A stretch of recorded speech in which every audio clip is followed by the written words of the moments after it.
വെറുതെയല്ല ഭാര്യ എന്ന റിയാലിറ്റി ഷോയിലൂടെ അഭിനയരംഗത്തെത്തിയ താരമാണ് മഞ്ജു പത്രോസ്. താരത്തിന്റെ അളിയൻസിലെ തങ്കം എന്ന കഥാപാത്രം ഏറെ ശ്രദ്ധ നേടിയിരുന്നു. ഇപ്പോൾ ഏഷ്യാനെറ്റിലെ ഏതോ ജന്മകൽപ്പനയിൽ എന്ന പരമ്പരയിൽ മനോരമ എന്ന കഥാപാത്രത്തെയാണ് താരം അവതരിപ്പിക്കുന്നത്.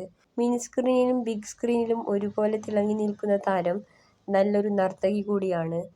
മഞ്ജുവിന്റെ ഉറ്റ സുഹൃത്താണ് സിമി ബാബു. വെറുതെയല്ല ഭാര്യ എന്ന റിയാലിറ്റി ഷോയിലൂടെയാണ് ഇരുവരും തമ്മിൽ കണ്ടതും സുഹൃത്തുക്കളായി മാറിയതും. കൊറോണ കാലത്ത് ഇരുവരും ചേർന്ന് സ്വന്തമായി ഒരു യൂട്യൂബ് ചാനൽ ആരംഭിക്കുകയും വ്ലോഗ് ചെയ്യുകയുമായിരുന്നു. അപ്പോഴൊക്കെ ഒരുമിച്ചായിരുന്നു ഇരുവരും. ഇപ്പോൾ രണ്ടുപേരും സോഷ്യൽ മീഡിയയിൽ ഒന്നിച്ചു കാണാറില്ല. അതിനെക്കുറിച്ച് പറയുകയാണ് താരം ഇപ്പോൾ. ജീവിതത്തിൽ ഇപ്പോൾ വളരെ തിരക്കുള്ള സമയമാണ്. അതുകൊണ്ട് വ്ലോഗുകളൊന്നും ചെയ്യാൻ സമയം കിട്ടാറില്ല. ഇപ്പോൾ ബിസിനസ്സും അഭിനയവുമാണ് തങ്ങൾക്ക് പ്രധാനം.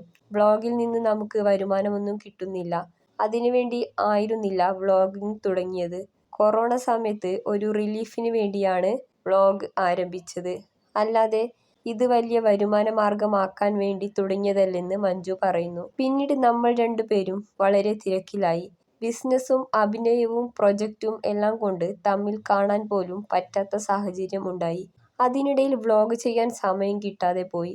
ഈ വ്ലോഗിംഗ് ഒക്കെ ഒരു തൊഴിലായി വരുമാനമാർഗമായി കാണുന്നവരുണ്ട്. അവരുടെ ഇടയിൽ നമുക്ക് പിടിച്ചു നിൽക്കാൻ സാധിക്കില്ലെന്ന് താരം പറയുന്നു. ഒരു വ്ലോഗ് ചെയ്യാൻ ഒരുപാട് പണം കയ്യിൽ വേണം. അതും വ്ലോഗ് നിർത്താൻ ഒരു കാരണമായിരുന്നു. അല്ലാതെ പലരും പറയുന്നത് പോലെ ഞങ്ങൾ തമ്മിൽ പിരിഞ്ഞിട്ടൊന്നുമില്ല. തമ്മിൽ കാണാൻ സമയമില്ലാത്തതായിരുന്നു കാരണമെന്ന് മഞ്ജു പറയുന്നു. താനും സിമിയും ഒന്നിച്ചു തുടങ്ങിയ സംരംഭമായിരുന്നു യൂട്യൂബ് ചാനൽ. അതിൽ ഞങ്ങൾ തമ്മിൽ ഒരു അടിപിടിയും ഇല്ല. ഇനി അങ്ങനെയൊന്നും ഉണ്ടാകുമെന്ന് തോന്നുന്നുമില്ലെന്ന് മഞ്ജു പറയുന്നു. പുതുതായി ഒരു വെബ് സീരീസ് തുടങ്ങാനാണ് ഞങ്ങളുടെ പ്ലാൻ. നിങ്ങളുടെ അഭിപ്രായം കൂടി അറിയണമെന്നും ഇരുവരും പറയുന്നു.